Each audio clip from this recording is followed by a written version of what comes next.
In episode 25, titled 2.3 Reshape Data Safely, Merging, Appending, Exploding, Deleting, Augmenting, reshaping is framed as one of the most powerful moves in data work because it can change how a dataset behaves without changing what is true in the real world.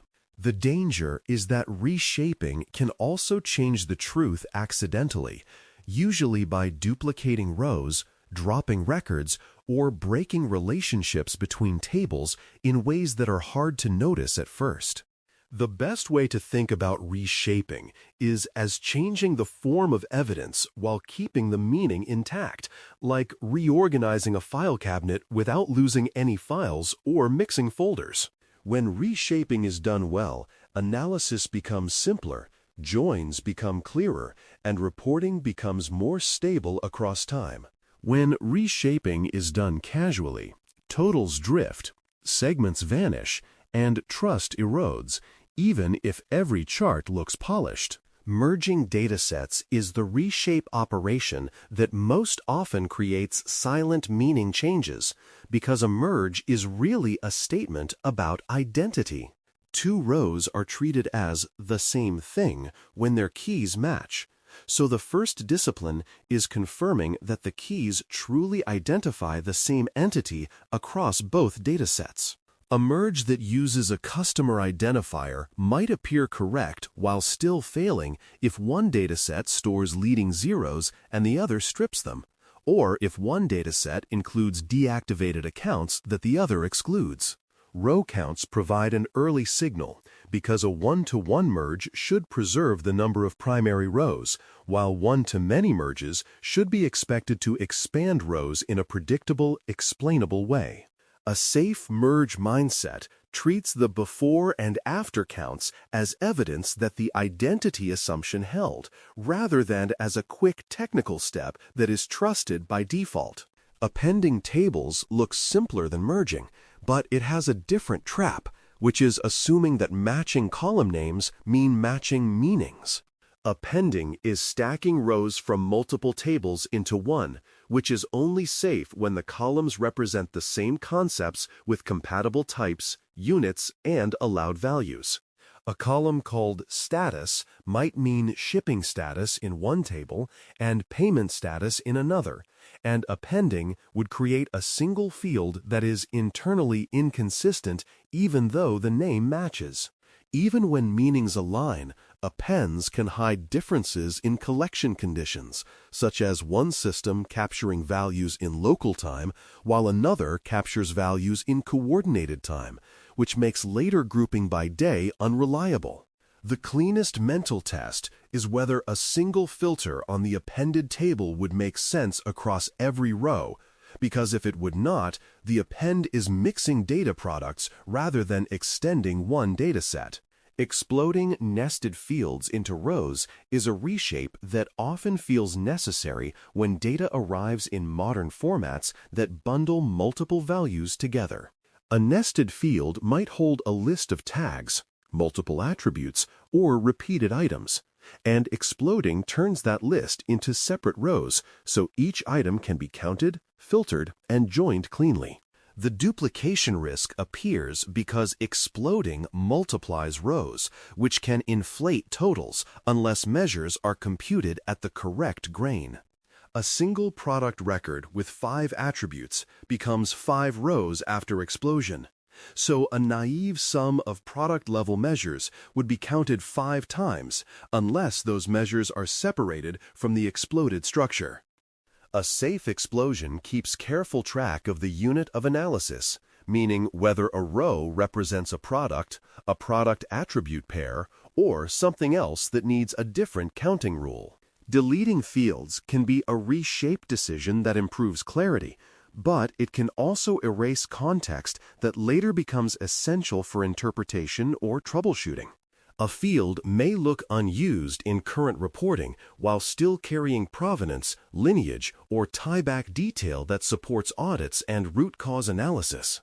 Sometimes a field appears redundant because its value can be derived, but derivation may change over time as business rules evolve, which makes the original field valuable as a historical record. The safest deletion decision is made after confirming the field adds no analytical value, no reconciliation value, and no diagnostic value, which is a higher bar than no one asked for it last week. When deletion is justified, it often helps to preserve the field in a raw or archived layer even if it is removed from curated reporting tables, because that preserves traceability without cluttering everyday analysis. Augmenting data with derived columns is a reshape that can make analysis dramatically easier, but only when the derivation stays explainable and stable. A derived column, like order age days, can prevent repeated calculations across reports, while a derived category, like customer segment, can standardize groupings across the organization. The risk is that derived columns can become opaque if they embed complex logic, or if the logic changes without being recorded, which causes reports to drift even when the underlying raw data did not change. Explainability comes from having a clear definition, predictable inputs, and a derivation that can be reasoned about during review, rather than a black box that only one person understands. A strong augmentation practice treats derived columns as part of the data product contract, with definitions that can be revisited when business meaning shifts. Pivot and unpivot thinking is reshaping at the level of structure, and it matters because the structure that is best for storage is not always best for analysis. Pivoting typically turns long data into wide data, such as turning rows of metrics into separate columns, which can make certain reporting views faster and more intuitive. Unpivoting turns wide data into long data, which can make aggregation easier and reduce the risk of missing a column when filtering or summarizing across many similar measures.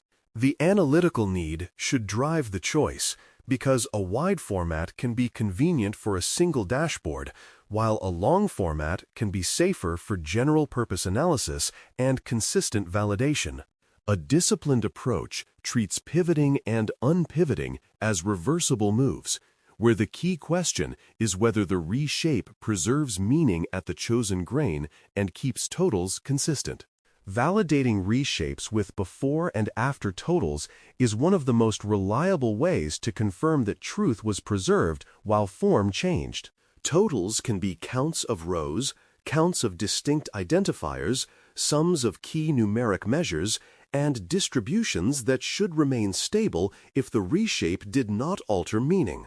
The important detail is choosing totals that align with the grain of the dataset, because totals at the wrong grain can look correct while masking duplication or loss at the intended level. For example, exploding attributes might preserve the sum of attribute counts while quietly inflating revenue if revenue is repeated on each exploded row, so revenue totals must be validated at the product level, not at the exploded level.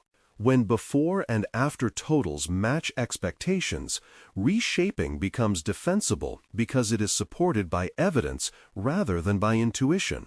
Silent type changes are a common reshaping hazard because reshapes often involve unions, merges, and parsing steps that coerce values into new types without obvious warning. A numeric field can become text when one source includes a non-numeric placeholder, which then breaks sorting, grouping, and arithmetic while still looking plausible in a report table. Dates can become strings. Strings can become nulls, and identifiers can lose leading zeros when a reshape step forces a type that is convenient rather than correct. These issues become especially subtle when the dataset still works, meaning queries run and charts render, but the results shift because comparisons are now lexicographic instead of numeric, or because filtering behaves differently. The safe posture is to treat types as part of meaning, because a field's type defines how the system interprets it, and reshaping is a common moment where interpretation changes. A product catalog example makes these reshapes easier to visualize because catalogs often include nested attributes and multiple related tables. A product might have a core record with a product identifier, name, and base price, plus a nested set of attributes like color, size, material, and compatible accessories. Exploding those attributes into rows can support filtering and matching, such as finding all products with a given material, but it also creates a one-to-many structure that must be handled carefully to avoid multiplying product-level measures. Merging a catalog with inventory levels introduces key alignment risks, because the catalog might use a product identifier while inventory uses a stock-keeping unit that includes location or packaging variants. Appending multiple catalogs from different vendors introduces meaning alignment risks because one vendor's category values may not match another's, making standardization and controlled mappings an essential part of reshaping rather than an afterthought. A transformation log is the practical tool that turns reshaping into something reproducible, because reshapes are easy to forget and hard to reverse mentally after a few weeks. The log records what reshapes were applied, in what order, and why, so that a result can be traced back to the exact sequence that produced it.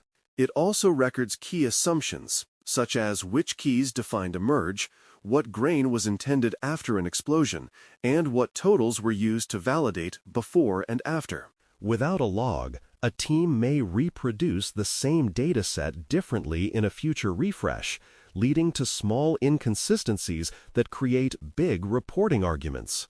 With a log, reshaping becomes an auditable process where outcomes can be explained, repeated, and improved deliberately rather than recreated from memory. Rolling back quickly when reshaping breaks, referential links is a resilience habit that protects time and trust. Referential links break when keys no longer match or when reshapes change grain unexpectedly, such as when an explosion creates multiple rows that no longer join cleanly to a dimension table assumed to be one-to-one. The symptom might be a sudden increase in unmatched keys, a drop in joined row counts, or a shift in totals that cannot be explained by business activity.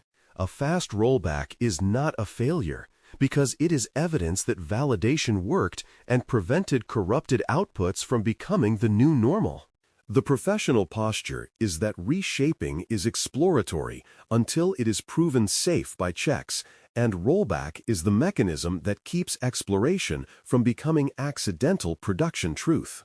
A safe reshape sequence is easier to follow when it is treated as a consistent flow of evidence checks rather than as isolated technical actions. The sequence begins by clarifying the intended grain, because every reshape should preserve meaning at a chosen level, such as transaction, customer, or product. Next comes key confirmation for merges and meaning confirmation for appends, because those decisions define identity and compatibility across sources. Then comes structural reshaping, like exploding or pivoting, with explicit attention to duplication risk and to which measures remain valid at the new grain. Finally, validation totals, type checks, and referential integrity checks confirmed that the reshaped dataset still tells the same story as the original sources, just in a form that is easier to analyze. When this sequence is repeated consistently, reshaping becomes less about hope and more about controlled change backed by proof. The conclusion of episode 25 sets a simple practice to rehearse today. Choose one reshaping step that commonly appears in real work and run it mentally from grain to validation before trusting the result. That rehearsal can be as small as a merge where keys are confirmed and row counts are checked, or as nuanced as an explosion where duplication risk is considered and totals are validated at the correct level. The point is to build a reflex, where reshaping always triggers a question about whether truth could have changed, followed by a check that produces evidence. Once that reflex exists, reshaping stops being a source of surprise and becomes a controlled way to make analysis clearer, faster, and more reliable. Over time, one well-practiced reshape discipline becomes a weekly trust builder because it keeps datasets stable even as sources evolve and questions change. Thanks for listening. For more audio courses, daily newsletters, and more, please visit baremetalcyber.com.